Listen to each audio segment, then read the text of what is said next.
What if I told you the version of you who needs love the most is the one you left behind years ago? Today, we're talking about something powerful, tender, and wildly misunderstood. Your inner child and how to love it. I'm not talking in an abstract, floaty, spiritual way, not a sit under a tree and hum kind of way, but in a real, human, everyday way that actually shifts how you show up in life. Let's get into it. Welcome to the Catalyst Podcast. I'm your host, Jason, and you know the deal. You can catch us on all your favorite platforms, Facebook, YouTube, Instagram, Threads, and TikTok. You can also listen to our episodes on Amazon Music, Apple Podcasts, Spotify, iHeartRadio, and our home at Podbean. Folks, we want to hear from you. We love hearing from you. If you're interested in being a guest or contributing, reach out to catalystmotivationpodcast@gmail.com. That's catalystmotivationpodcast@gmail.com. Join the community today and be part of something truly transformative. Welcome to episode 140, Your Inner Child and How to Love It. When most people hear inner child, air quotations, they tend to roll their eyes and think it's some kind of woo-woo mystical nonsense. But the truth is, your inner child is just the emotional part of you that has learned who to trust, how to love, and what to fear, long before you had adult language for any of it. So let's bring this to light and to life with some moments you might recognize. So the other day, someone ignored a text I sent. No big deal, right? Except my chest tightened, my mind spiraled. I went from, to, well, what did I do wrong? In like under 8 seconds. I mean, logically, nothing was wrong, but emotionally, something old was ringing the alarm. That wasn't adult me reacting. That was the 10-year-old version of me. The one who learned that silence means danger. And your inner child shows up in the moments where your reaction is bigger than the situation. Let's do another one. So, someone told me once that, hey, I just want to let you know you're doing an incredible job. And I responded with, I'm trying. I dodged the compliment. Like it was a dodgeball coming at me at 40 miles an hour. Why? Because the child in me learned early that compliments were usually followed by, but here's everything you could have done better.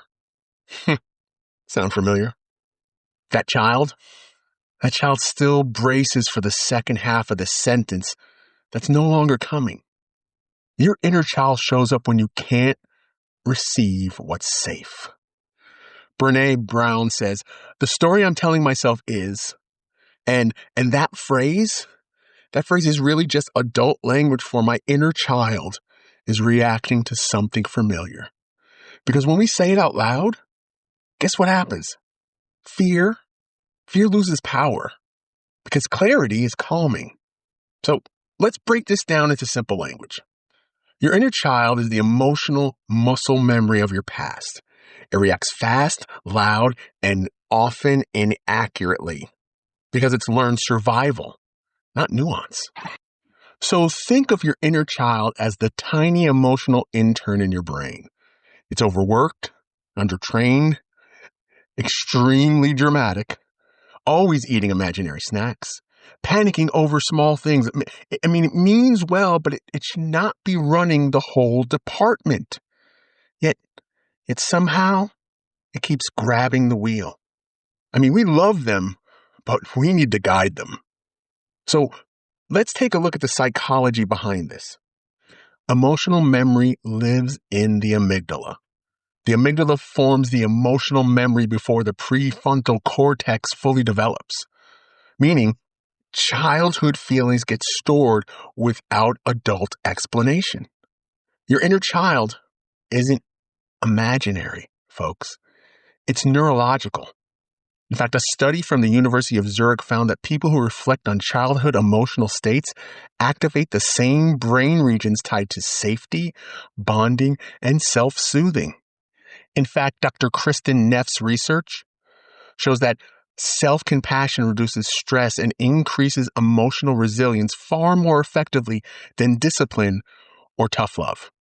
Translation: your inner child responds to softness, not shame. This reminds me of a time where I snapped at somebody I loved. Like hard, sharp, faster than what I meant. And afterward, I sat there wondering, why did I react like that? I mean, it literally took me hours to realize the tone that they used. That tone was the same tone someone used on me when I was a kid. I wasn't defending myself from that moment. I was defending myself from a memory. And in that second, I realized my whole body softened. Because the moment I saw the child in me, I knew what they needed wasn't more pressure. They needed comfort. So you're probably out there asking yourself, how do you love your inner child?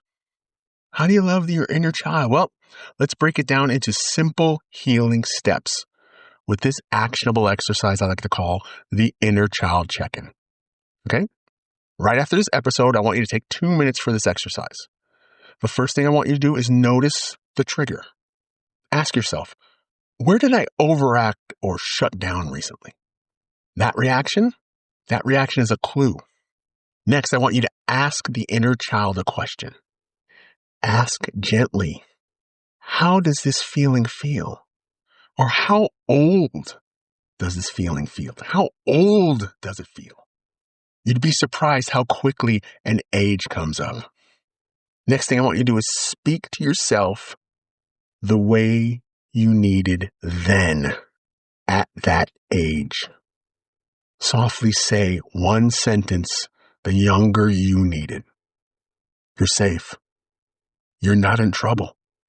It's okay to be seen. You did enough. I'm here. I love you. Words change wiring. Next, give yourself a micro act of comfort. Not indulgence, comfort. A deep breath, a walk, a glass of water, a pause, a song you loved as a child. Because caring for your inner child isn't childish. It's maturity. Finally, you want to re-enter the moment as an adult. Once the child is soothed, return to the situation with your adult voice.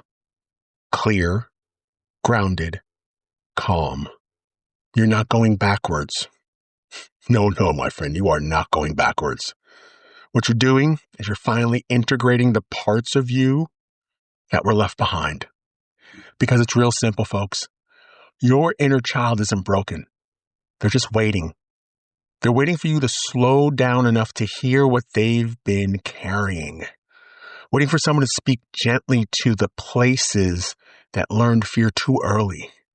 Waiting to be reminded that you're safe now, that you are loved, and you don't have to protect yourself anymore. Because the moment you learn to love the child you once were, you transform the adult that you are becoming. That's it for today, folks. If this episode spoke to you, share it with someone who can use a little encouragement. And please, make sure to like and subscribe so you can never miss an episode. You can also connect to us via Facebook, YouTube, Instagram, Threads, and TikTok for more daily inspiration. And if you haven't already, grab your copy of The Ways of Compromise, my first book. It's available right now. If you're ready for a book that challenges the way you think about your choices, your relationships, and how you show up in hard moments, this is the one to add to your list. Thank you so much for joining us for episode 140. We'll see you next time for episode 141. Go be great.